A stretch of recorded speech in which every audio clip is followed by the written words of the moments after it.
You know, there comes a time when you're just standing by the shore and you watch this big boat, just riding along, slowly getting a little close to the shore. And you first think they're just going to do a wave and everybody's fine. But of course, it gets too close and it gets too close. And you're like, that doesn't look right. I think they're going to crash. And you want to tell them, but one of the problems is, well, number one, the captain doesn't even understand why the ship's crashing. And number two, even if they want to change, it probably will take a long time. That's basically the moment we're in right now with WotC. It's kind of interesting, right?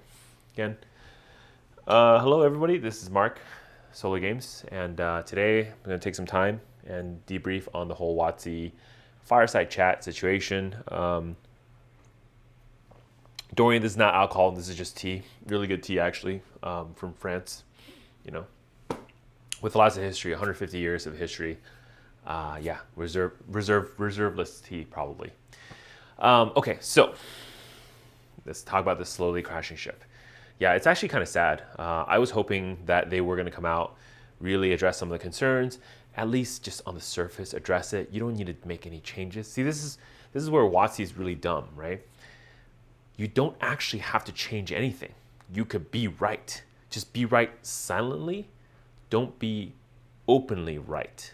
You know what I mean? Like, just address the concerns. Come out and just say, hey, we're sorry, we did it wrong, right? And then distract them with something else. They don't even have the brains to do that, right? So they're coming out on this chat, and half the time all they're talking about is like, oh, everything's fine, we're trying to grow the player base, we have a big player base, people love us, our products are doing well. And just throughout the whole 40 minutes, there's no indication that they understand what's going on, what went wrong, why are people angry. Nothing. Does not address that at all, right? A lot of it is just fluffy, like, hey, yep, everything's good. Oh yeah, we're looking out, we're checking things out. And really, it's like they're just gonna keep printing, right? That's what it is. Look, we just keep printing until you're satisfied. We're gonna keep printing until you're happy. In fact, we're not reducing print runs. We've never increased them in the first place, they say, right? Now, look, on this point, on the whole print run point, whether it is that Midnight Hunt, Crimson Vow were overprinted or the demand's not there, that's up for debate, right? But the problem is, if the demand is not there, you as a company need to figure out ways to adjust for it, especially if you have a print-to-demand model. In fact, a print-to-demand model pretty much should guarantee that none of your products should ever fall below a certain price. Because again, you're printing to demand, right? You're not printing to what you believe the demand is. You're literally printing to the actual demand. So maybe you reduce print run in the beginning, you look at what happens, take in some data, then initiate secondary print runs. Now, I know there's a lot of clogging in the printers. There's a lot of people who want to print different pictures of, whatever from the printers. And you want that high quality Japanese paper to print, your cards, right? I get it. Look, totally get it. It's like this. So of course you want to order a little bit more ahead of time. You don't want to have to go tap the printer a second run. And every single time you do a run, it's like there's more costs, right? You can batch them together and reduce cost. But you also don't want to sit on products. I think Wizards still doesn't understand this part. Just you have to build confidence in the game and in people who are playing your game that they're not going to go and get hosed the week after they buy their product, right? This is terrible. You can't have Dominaria at stores for $110, $120, and then suddenly it drops over to $80 and then have players feel good, have LGS feel good. And the whole taking away MSRP thing, it's just another way to dick with LGS. Because if you think about it, like, who's going to take the brunt of this? It's not Wizard, it's LGS. There's no MSRP. So who's increasing the price? It's your LGS. It's not true, but that's how players feel, right? It's terrible. And you're going to get players mad at LGS. They're going to come in showing Amazon links, haggling with the owners. I mean, this is not the way that we need to move this game, right? And let's be real. All this attempt to make everyone happy is not really making anyone happy. And here's the thing. Just because you can bring in some new players, they don't stay. Even they talked about it on the numbers. Magic has this weird inverse curve, right? It's kind of like a bell curve, but upside down bell curve. So basically, the Magic player base is composed of the old school players who've been here for more than 10 years and the super recent, like 2 years, 3 years players. It's nobody in the middle, because everybody who come in, they think Magic is a great game. They play for a little bit. They realize, well, guess what? Over the last 3 years, I spent $1,000. Then they go to try to sell their collection to raise money for the next set. And they realize the $1,000 they spent on the game is now worth $20. And they're pissed, but there's nothing they can do about it. So of course, rather than selling their collection to raise money for the next set, they realize, hey, just exit, just quit the game. Maybe they take a break, maybe they take a very long break, but basically they just quit the game, go find something else, right? This is what happens. Now, Magic knows this too, because they have this term they call reactivating our players. When they say that, they're talking about the players who left Magic for a couple years, take a break, and will come back. The fact that you are expecting players to take a break from your game and come back is pretty bad. I mean, like, that's almost saying our game isn't good enough to keep the players around. They're going to lose interest because they're going to realize we're tricking them, we're like screwing with them. But they're going to come back because, well, guess what? Like, it's crack. So you got to come back. It's pretty bad. And it's really sad that they even talk about it openly like this.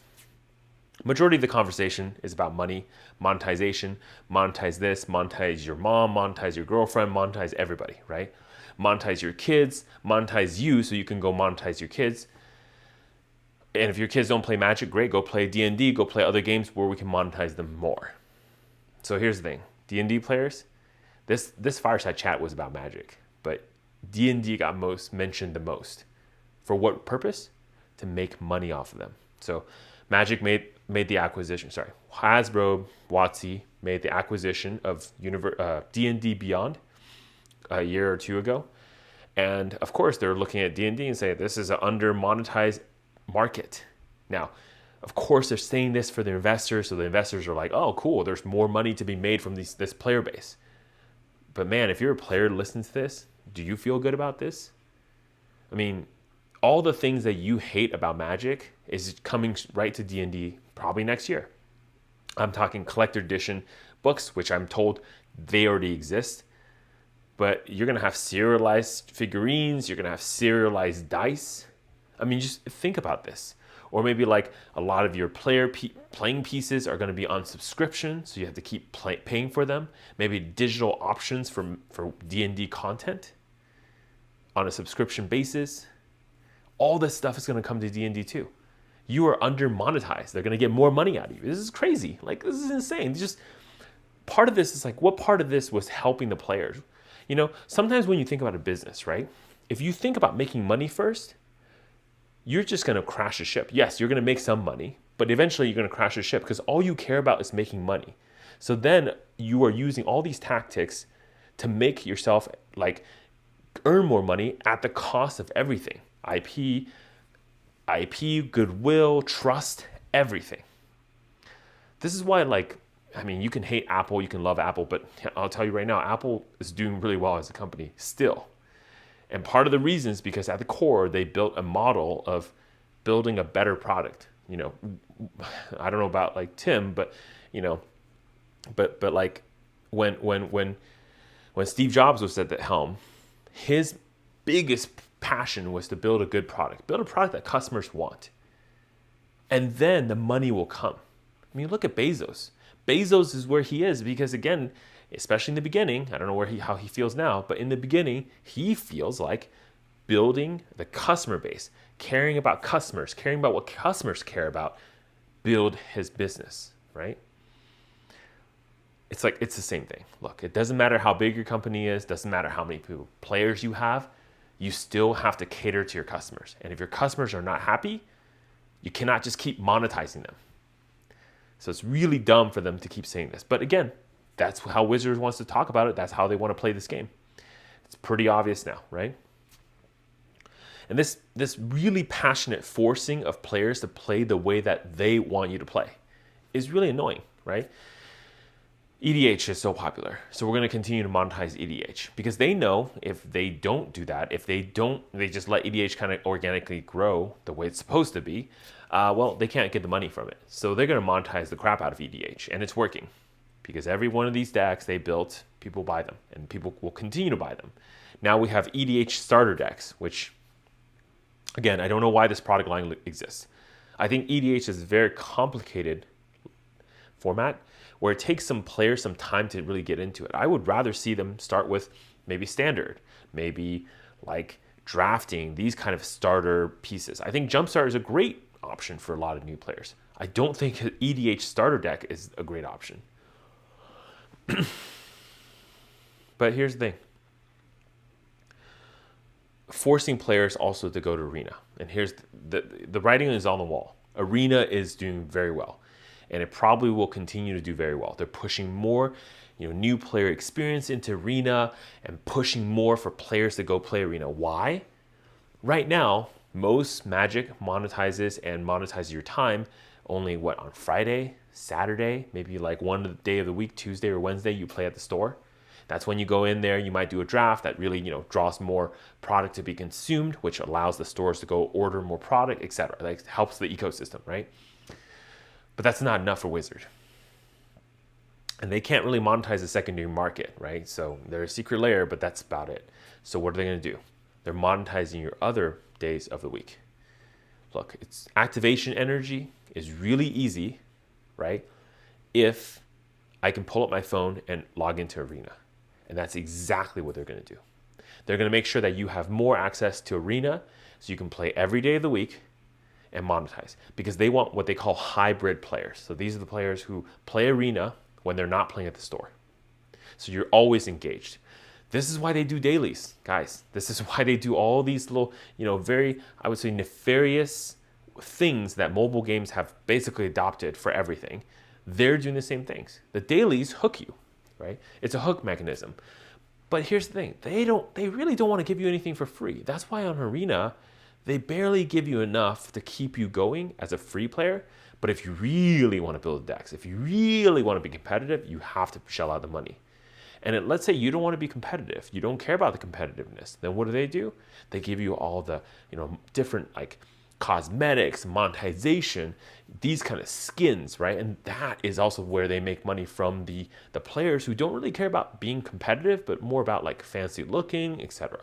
And this is where the big push is. Honestly, tell me, how many sleeves do you need? How many? You don't need 1,000 sleeves, but they're going to keep pushing it.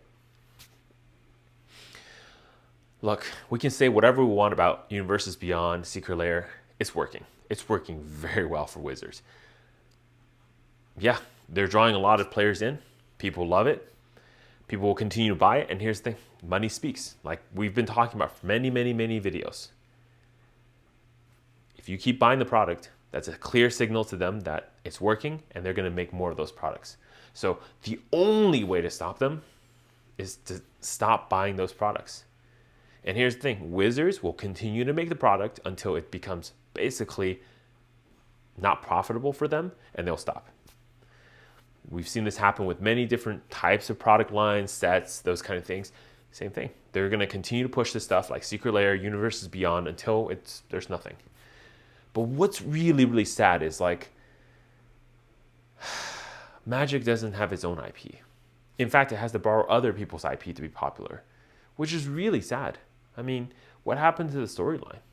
What happened to building a cohesive story? And I can tell you, as a player who, look, I don't play a lot. I'm a casual player of Magic. I don't know what's going on in the story. I would like to know. I think it looks like a cool story. But if all I get every set is the introductory cinematic and that's it, and then a bunch of comic books I have to go to a special website to go read, I'm not going to go read that. I'm not going to go read a book so I can play Magic. But I would like to consume the story. So where is the Netflix show? Where's the tie-in anime? Where's all the other ways I can consume the story, right? Imagine if every single set you sell when you open the booster box, pack, whatever, there's a card with a QR code. You scan it and you get a story tidbit, right? What if every card you can scan it and you get like part of the story? I don't know if some people know this maybe already, but there are cards that are story highlights from every set. So if you look on the bottom of the card near where the artist signature and the collector's numbers is, it'll say story highlight. And those cards are highlighting the story with their flavored text of where the story is going. The problem is, I don't know the order sequence, right? Again, because they don't really know where the story is going. So it'd be very helpful if you give players that are a little bit more casual some help. And I think if we know the story, we'll care about the game more too. But Magic doesn't care about this. They're not spending an effort to figure out how to make their story better, more convincing, draw more people in. They're thinking, how can I make sure that Transformers draws a bunch of new Magic players in? Or how about Secret Lair Doctor Who or all the Final Fantasy players? Can they also be Magic purchasers? That's so insanely stupid. I mean, basically, you're just giving up on your own IP. Your stories don't mean anything. And no wonder the story's been kind of crap for the last couple of years. Part of the reason has been because they're just not putting the effort into it. They rather put the effort into collaborating with other people. I mean, just look at like the story of Warhammer. People like me, I love Warhammer. I don't even play the game. I just love the story. I love listening to different content creators talk about the story. And it's freaking epic, man. Like, Magic doesn't have anything like that. And it's just so sad. Yeah, and here's the thing. Like, Hasbro still will continue doing the things that are going to lose them money. So one of the things that they talked about towards the end of the call was, hey, we're going to continue doing the movie stuff, the movie tie-ins and whatever. And it's like stupid because I was like, well, is Transformers even making money for them anymore? I just don't know, right? So I looked it up. Basically every movie from the beginning all the way until the last night, right? So I think the one before that was like Age of the Dark Moon or something. I don't know. But up until that point, Transformer was actually making 5x box office was 5x the budget. Now remember, the movie budget usually doesn't include marketing and these other what they call distributor expenses. So the budget of a movie, it only is the cost of making the movie. That's the actors, it's the special effects, those kind of things. Once the movie's made, you still have to distribute it, and some of that money is a separate pool, usually paid by the distributors, not by the industry. Still, most of the movies recently have been just not doing so well. They used to do 4 to 5x their money, right? So the $200 million budget movie, Transformer movie, will make them $1 billion, right, in box office. Nowadays, it's barely double. And look, here's the thing. Of course, you keep making movies as long as you make money, who cares, right? But you can see the fatigue on the IP. People really just don't care anymore. And the movies aren't that good. So, it's not really a big deal. Now, we can say maybe recently the problem is COVID, but like the Last Night was made before COVID. It was like a 2017 film. There was nothing Transformer made during COVID. I think Bumblebee or whatever was made in 2018. Also flopped, right? And this is the thing, like Hasbro continues to pump more money into this. Their one entertainment business. That's, again, continue to lose money for them. But they're still going to keep doing it. And it's just insanely stupid. Build the player base, and building engagement is what they should be doing with Magic. And I'm glad that's the one thing they said that I really agree with. Build more player base, build more engagement. But I wish they would address the full market, not just like the new players. It's almost like Magic is a scam, right? And it's all about getting the new players in to play and to spend a bunch of money, and then monetize them as much as possible before they get tired and realize Magic is a scam. It's like that's what they're doing. And here's the thing, people like me who have really put a lot of thought into the finance behind Magic, we kind of know what's going on. So we don't usually get scammed and we have a good time, right? So I know boxes are worth a certain amount of money, so I'm not going to pay $130. But there's a ton of players out there who don't know that. And they're going to pay the ridiculous week 1 or pre-release price. And they're going to do the set after set until they realize, I overpaid, because they're going to go to Amazon, realize Amazon's dumping product for $50, $60, whatever they paid for 120, 140, 150. It's not a good feeling. Lastly, there is that point that they made about cost initiatives and cost cutting, which is actually kind of interesting, because I feel like that comment is about maybe reducing staff. Chris Cox said that they're going to basically cut costs in fiscal year 2023 by 250 to 300 million. Now, I wasn't clear about whether that's WotC only or is that like global Hasbro, all of Hasbro properties. But that tells me that they're probably going to start firing some people as well, which, look, man, it's a tough economy out there. So I totally get it. But I think also maybe because they just realize some IPs aren't making it. They're not making money, so they are going to reduce them.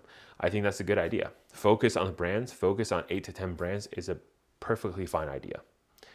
You know, put more effort into building these things out. But man, just put some effort into like really fleshing out this world that you're building. I think Magic is a great, you know, has a great foundation. But we really need some good writers, good like movie makers, whatever, something to put it all together in a very deliberate and deliverable way that can be consumed easily by everyone. Anyways, feedback on the call. Look, they're just going to keep printing. They haven't realized the mistake, nor will they. So if you recall that really angry video I made, I want to say a month ago now, where basically I was talking about what will change Hasbro. Well, we haven't gotten there yet, because part of the problem is the ship hasn't crashed. Yes, 30th anniversary was a negative, but overall the numbers are looking good. And look, money doesn't lie. They have the numbers. They're not stupid. They're looking at it, and well, guess what? They're making money. And if they continue to make money, it's no problems. So unfortunately, maybe fortunately, now at least we know. We know what makes them change. So maybe we just have to go forward a couple more sets and then let them see that they're not going to make their numbers, and maybe something will change then. But for now, looks like it's full sail ahead, even if you're crashing into an iceberg. All right, Mark Solar Games, I'm out. See you next time.